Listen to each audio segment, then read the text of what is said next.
পরীক্ষায় বিভিন্ন হার বা রেট থেকে প্রশ্ন প্রচুর আসে, যেমন সেটা ব্যাংক রেট হতে পারে, সেটা রেপো রেট হতে পারে, আবার সেটা রিভার্স রেপো রেটও হতে পারে। তো সেই রকমই একটি প্রিভিয়াস ইয়ারে আসা প্রশ্ন ব্যাংকিং অ্যাওয়ারনেসের সেগমেন্টে, সেটা হচ্ছে what is repo rate? Repo rate বলতে কি বোঝায়?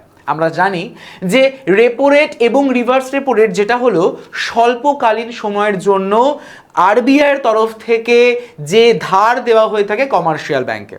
তো রেপো রেটের ক্ষেত্রে হচ্ছে শর্ট টার্মে বা স্বল্পকালীন মেয়াদে যদি রিজার্ভ ব্যাংক অফ ইন্ডিয়া সমস্ত বাণিজ্যিক ব্যাংক বা কমার্শিয়াল ব্যাংকে টাকা ধার দিয়ে থাকে তাকেই বলা হয়।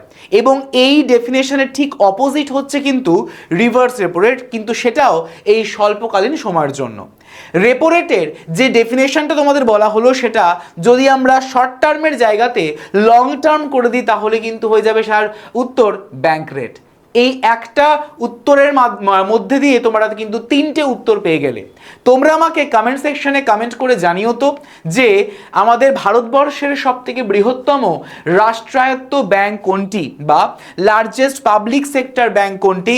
অপশন হচ্ছে PNB, Punjab national bank, bank of Baroda, state bank of India, না ইউনিয়ন ব্যাংক অফ ইন্ডিয়া। অবশ্যই করে কমেন্ট সেকশনে কমেন্ট করে জানাতে কিন্তু ভুলো না।